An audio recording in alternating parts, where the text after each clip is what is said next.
My name is Emily Carter. I'm 32, and I've worked as an emergency room nurse at St. Andrew Medical Center for almost 9 years. My grandfather, Walter, was 78 that Labor Day weekend, and despite aching knees, he spent 23 evenings restoring our faded red picnic cooler because he believed our whole family deserved one more perfect holiday together. At exactly 7:42 a.m. on Friday, September 1st, I zipped my suitcase, reached for my blue enamel camping mug, and watched everything he had quietly prepared become meaningless. 3 days later, that same blue mug would be sitting alone on my kitchen table while someone stood silently outside my front door. What happened that weekend wasn't really about one family trip. It was about years of believing that if I kept proving my place, someone would finally stop treating me like I had to earn it. In my family, Labor Day was never just another holiday. It was our yearly ranking ceremony disguised as a vacation. Whoever was included in the cabin photos mattered. Whoever was asked to organize supplies was trusted. Whoever appeared in the center of the group picture belonged. My blue enamel camping mug had been my tiny reminder that I was part of those memories since I bought it at a roadside outdoor shop when I was 24. Grandpa Walter always smiled when he saw me carrying it because he said every tradition deserved one familiar object. He still folded napkins into neat squares, labeled sandwich bags with a black marker, and insisted everyone deserved their favorite drink. Looking back, I have to admit something uncomfortable. I wasn't only the person being overlooked. For years, I accepted little exclusions because they happened to me instead of someone else. Every time I laughed off another joke or changed my schedule to keep the peace, I helped convince everyone that this was simply how our family worked. That year, I made sure nothing could be misunderstood. On August 14th, I texted the family group confirming I had Labor Day weekend off. My mother replied with a thumbs up. On August 22nd, I emailed the grocery list after everyone approved it. 4 relatives responded. 2 nights before departure, I confirmed the cabin address while my sister and cousin stood beside my mother in her kitchen. Everyone heard it. Mom barely looked up from slicing peaches before saying, with a dismissive smile, "Don't make everything about you." I laughed because I always laughed. At the time, it sounded like another harmless comment. Later, I realized it had been a warning. At exactly 9:18 a.m., that Friday morning, my phone buzzed while I was standing in my kitchen, pouring coffee into the same blue enamel camping mug I'd packed only 15 minutes earlier. I assumed it was my sister asking where I was. Instead, it was a notification from our family group chat. My cousin Ethan had uploaded 6 photos from the cabin. Every car was already parked outside. Every familiar folding chair was unfolded on the deck. Grandpa's restored red picnic cooler sat beside the grill, exactly where he always placed it. My suitcase was still leaning against my hallway wall. A second notification arrived before I could even process the pictures. Ethan deleted it almost immediately, but not before I read the caption. "Best trip ever, when she's not around, LOL." The words stayed on my screen long after the message disappeared. I didn't scream. I didn't throw my phone. I simply looked across my kitchen at the packed cooler Grandpa had asked me to keep overnight because he didn't have enough room in his car. Beside it sat the container of homemade potato salad I'd prepared until nearly midnight after finishing a 12-hour hospital shift. Everything in that room had been made for a trip that had already started without me. A minute later, my mother finally texted. "Oh, we thought you knew. We decided to leave earlier. It was easier this way. Asterisk." Then, as if that explained everything, she added the sentence I had heard my entire life. "Don't make everything about you." I stared at the message for almost 30 seconds before locking my phone. Grandpa noticed my face before I said a single word. He had just finished tying the handles on 2 grocery bags filled with fresh rolls and fruit. He quietly reached for the phone, adjusted his reading glasses, and read the messages himself. When he finished, he didn't curse or ask who was responsible. Instead, he slowly untied the grocery bags and said, almost apologetically, "I guess these sandwiches will still taste fine tomorrow." That sentence hurt more than the photos ever could. Watching him carefully place everything back into the refrigerator without complaining unlocked memories I had spent years pretending weren't connected. The birthday dinner where they forgot to tell me the reservation time. The graduation picture where everyone insisted I stand at the edge because someone taller should be in the middle. The Christmas morning family pajamas that somehow had every size except mine. The weekend cabin fishing trip I supposedly wouldn't have enjoyed because I worked nights. Every single incident had come with an explanation that sounded reasonable by itself. Together, they formed a pattern I could no longer ignore. The hardest realization wasn't that my family had excluded me. It was that I had spent years defending them whenever friends quietly asked if something seemed unfair. I'd called them busy. I'd called it bad communication. I'd called it bad timing. The truth was simpler. I hadn't just been the person getting hurt. I'd become the person helping everyone, including myself, pretend that none of it meant anything. Rachel arrived at my apartment just after 6:10 p.m. carrying a paper bag with barbecue ribs from the little restaurant 2 blocks away. She didn't ask whether I'd cried. She didn't tell me everything would work out. She simply looked at the packed suitcase still sitting by the front door and said, "You know, you don't actually have to keep applying for membership in a club that keeps rejecting your application." That sentence stayed with me longer than anything else that weekend. For the first time, I stopped thinking about how to convince my family to make room for me. Instead, I asked myself a different question. What would Labor Day look like if I stopped waiting for permission? The answer came almost immediately. Grandpa still had his restored cooler. I still had a backyard. I still had food meant to be shared. Maybe that was enough. I called a few coworkers who had mentioned working through the holiday weekend, my elderly next-door neighbors, and 2 friends whose travel plans had fallen through.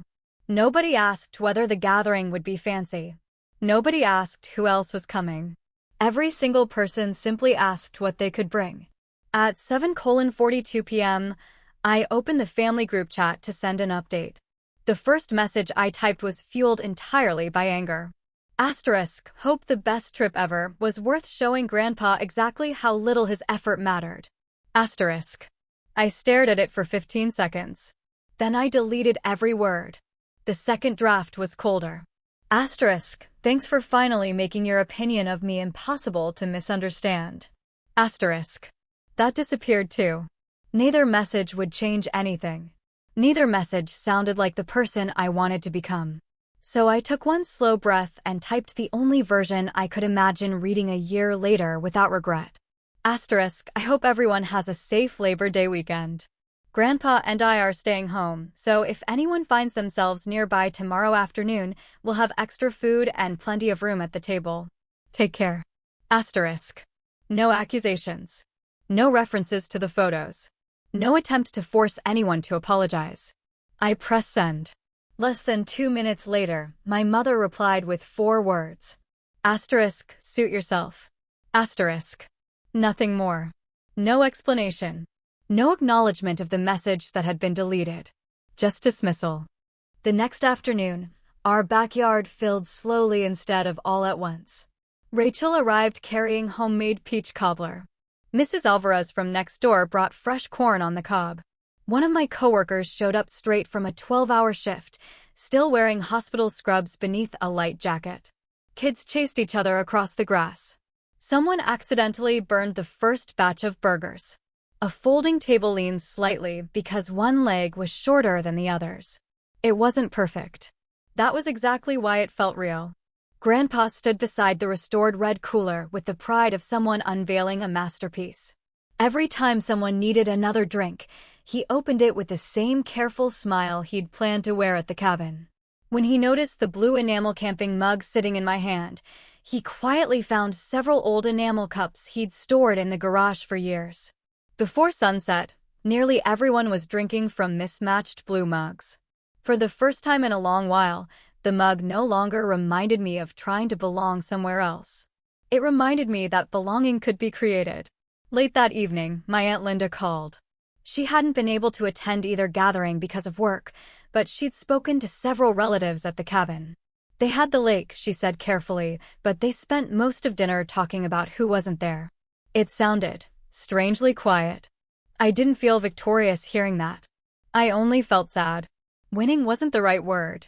The real cost wasn't missing one vacation. It was finally accepting that the family I kept trying to earn had never existed the way I'd imagined.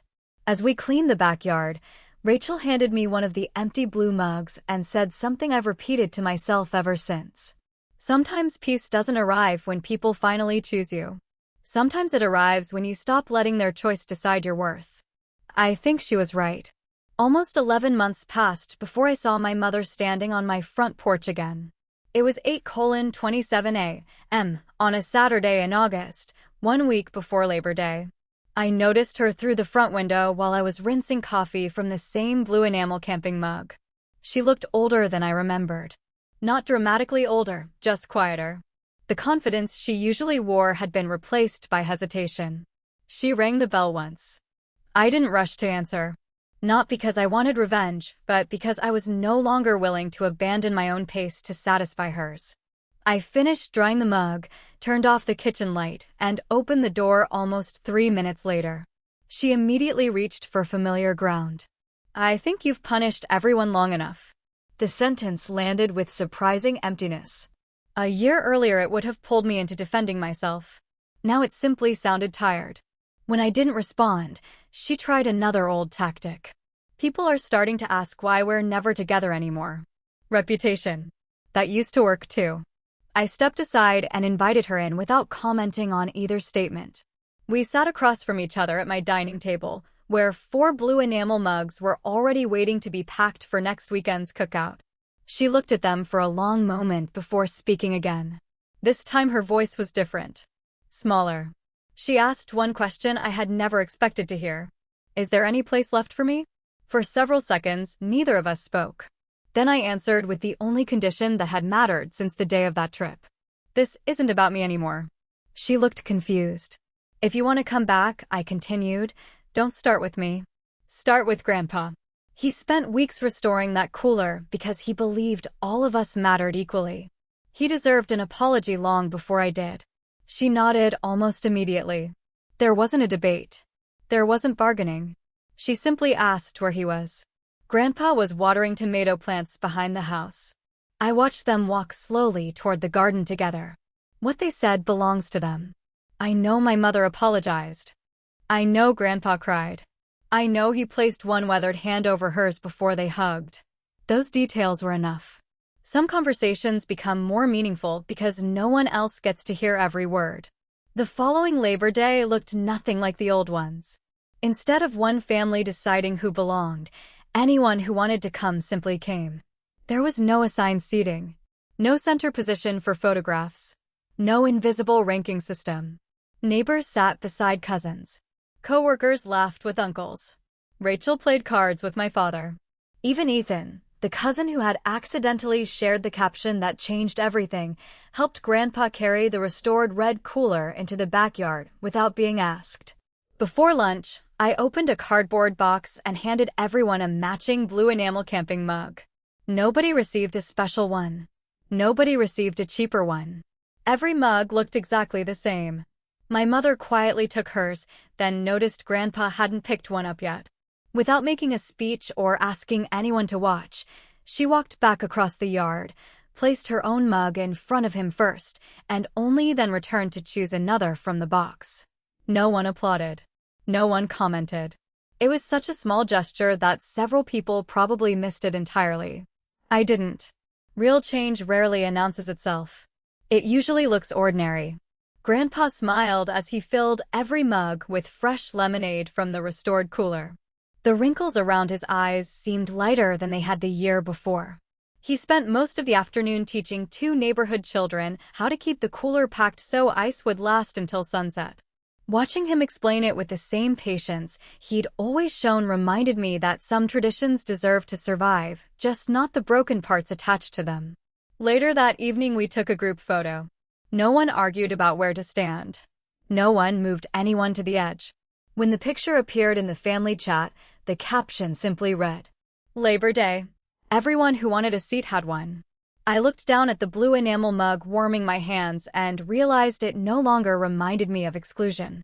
It reminded me of the day I stopped measuring my worth by someone else's invitation. The old Labor Day tradition had been built around proving who mattered most. The new one was built around making sure nobody had to wonder whether they mattered at all.